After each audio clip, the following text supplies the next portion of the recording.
Bon, ok, aujourd'hui on va parler montage de caméra, on va parler montage de GoPro avec mon nouveau casque, donc le RFA12. J'ai d'ailleurs monté la visière fumée. Je voulais peut-être changer de type de montage et plus avoir forcément la GoPro sur le côté dans son petit boîtier. Est-ce qu'on peut avoir le montage complet s'il vous plaît? Oui, je voulais plus faire ça. Enfin, je me disais que c'était peut-être l'occasion de changer. Je rappelle que j'ai choisi ce point de vue parce que ça permet d'être à hauteur des yeux, légèrement sur le côté et un peu en arrière pour avoir suffisamment de recul, pas comme là en ce moment par rapport au poste de pilotage et aux commandes sur le guidon. Donc j'aime beaucoup ce montage. En plus, ça permet d'avoir un point fixe sur le côté du champ de vision. Et normalement, ça diminue un peu l'envie de vomir. C'est souvent ce qu'on me reproche. On me dit hey, ça file la gerbe et tout, machin, d'où j'ai la tête et pourquoi on est sur le côté de ton casque, etc. etc. Mais ça fait aussi qu'on reconnaît la vidéo d'un clin d'œil quand on est sur le côté d'un casque blanc avec une visière dorée. Bref, donc je me suis dit, on va essayer de changer ça et pourquoi pas tester un point de vue plus central. Donc j'ai regardé dans les accessoires que j'avais. On va prendre un peu de hauteur là. Ça me... Hop. Voilà, merci beaucoup.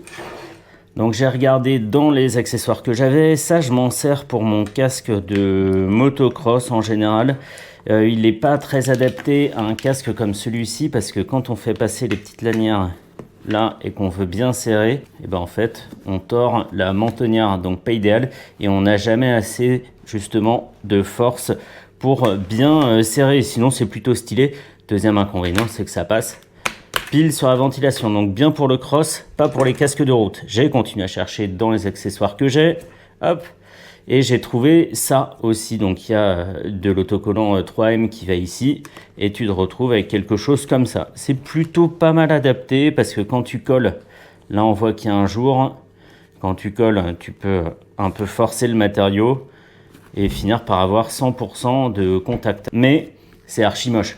Tu prends pas un casque blanc pour recouvrir la moitié du devant avec du plastique noir. Donc ça, c'est non. Et je me suis dit, après m'être bien fait matraquer la tronche par le marketing de la marque Chinmount, que ça valait peut-être le coup de l'essayer. Donc Chinmount, vraiment littéralement la traduction, c'est support de menton, quoi. Chin, c'est le menton. Et on arrive avec ça. Chinmount, ils se vantent d'avoir scanné plus de, je sais pas, 800 casques, quelque chose comme ça, et donc d'avoir un ajustement parfait. Ça coûte 35 €, ce petit bout de plastique. Il y a 15 € de frais de port, donc on a 50 € et 15 € de taxes douanières, puisque c'est importé des États-Unis. Donc on est à 65 € pour ce petit bout de plastique.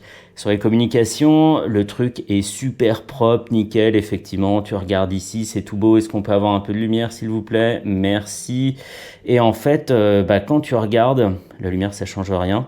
Ici, c'est purement de l'impression 3D. Alors, tu connais pas la densité de remplissage, tu sais pas à quel point ça va être résistant dans le temps. C'est pas très, très joliment fini. Là, on voit les fils comme ça, etc., etc. Et en plus, ça va pas sur le RFA12, et pourtant c'est bien le support pour le RFA12, hein. Mais on va le voir ici, hop, là et ici, et ça colle pas au casque. Donc en gros on a un effort qui va être intégralement en traction, comme ça, plutôt que d'être en torsion sur les côtés. C'est évidemment plus difficile d'arracher un autocollant en faisant ce mouvement-là, quand la GoPro pèse comme ça, que en faisant ce mouvement-là. Donc voilà, pas bon, traction et très peu de torsion. J'aurais aimé un support qui aille un peu plus loin sur les bords. Donc ça va repartir direction le Canada, États-Unis, bref. Et je vais peut-être commander le concurrent. Donc Chinmount à éviter, 65 € pour un truc. Il y a quoi? Il y a 20 centimes de filament ici. Alors on va me dire, ouais, mais ils ont scanné tous les casques. Ouais, mais ils ont amorti l'appareil depuis longtemps. Et puis un casque, il n'y a pas vraiment de forme hyper complexe.